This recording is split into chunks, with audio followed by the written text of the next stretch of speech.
Jadi sudah berjalan usaha depot air minum. Nah, jadi mereka bisa mendapat dua manfaat. Manfaat air minum dan juga manfaat sedekah. Penggalangan dana itu sangat membutuhkan waktu ya. Jadi setelah pandemi kemarin orang kaya makin kaya dan orang yang nggak mampu semakin nggak mampu gitu. Assalamualaikum warahmatullahi wabarakatuh. Selamat datang kembali di channel Wito Salau. Oke teman-teman semuanya, selamat datang kembali di channel Wito Salau.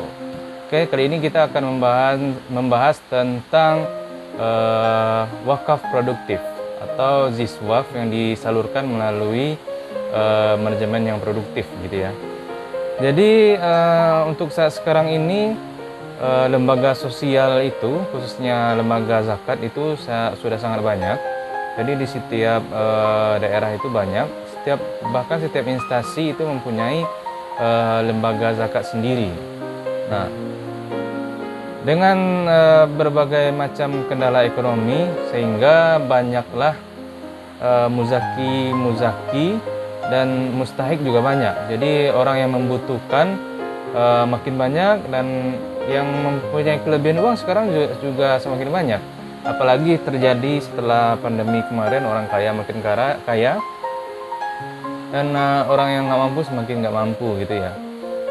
Nah, konsep ini sebenarnya sudah banyak dilakukan sama terutama di Aceh dan di luar negeri, di Arab gitu ya. Jadi pengelolaan ZISWAF ini sudah metodenya adalah produktif. Jadi penyalurannya melalui program-program produktif. Contohnya, misalnya lembaga ini menghimpun wakaf gitu ya. Wakaf itu berupa tanah.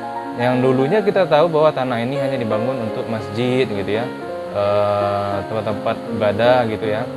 Tapi sekarang itu wakaf itu bisa dijadikan sebagai lahan produktif, jadi menghasilkan, sehingga lembaga zakat itu sudah tidak tergantung lagi sama donatur. Jadi lembaga zakat itu sudah mempunyai kebunnya sendiri untuk menghasilkan, sehingga hasilnya itu bisa segera disalurkan kepada para orang yang tidak mampu atau yang berhak menerimanya. Nah, misalnya lagi ada bencana itu membutuhkan waktu uang yang cepat. Kalau misalnya menunggu penggalangan dana itu sangat membutuhkan waktu ya. Tapi kalau misalnya lembaga zakat sendiri itu sudah mempunyai penghasilan, sehingga untuk memenuhi kebutuhan penyaluran dana sosial itu bisa langsung cepat gitu ya. Banyak sekali contoh yang bisa dilakukan untuk program produktif ya. Contohnya yang dilakukan oleh Dompet Duafa, itu mereka sudah banyak melakukan program-program yang produktif sehingga menghasilkan margin, dan margin ini dialokasikan lagi ke dana-dana sosial. Jadi perbedaan antara perusahaan yang membuat usaha dan lembaga zakat yang membuat usaha itu adalah, kalau perusahaan apabila ada marginnya itu buat perusahaan gitu ya. Sedangkan kalau lembaga zakat, lembaga sosial, apabila mereka membuat usaha dan hasilnya itu akan disalurkan kepada yang berhak, seperti itu guys.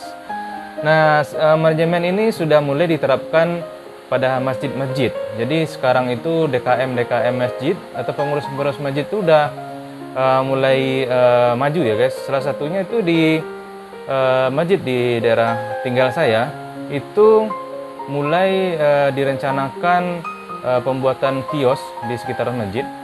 Pembuatan kios nanti akan disewakan kepada para pedagang, dan uang sewanya itu akan untuk operasional masjid dan juga untuk penyaluran seperti santunan anak yatim, pembangunan masjid, operasional masjid dan lain sebagainya, sehingga tidak tergantung lagi daripada donatur.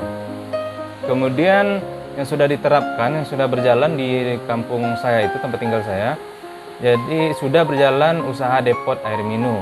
Nah, depot air minum ini milik dari masjid itu.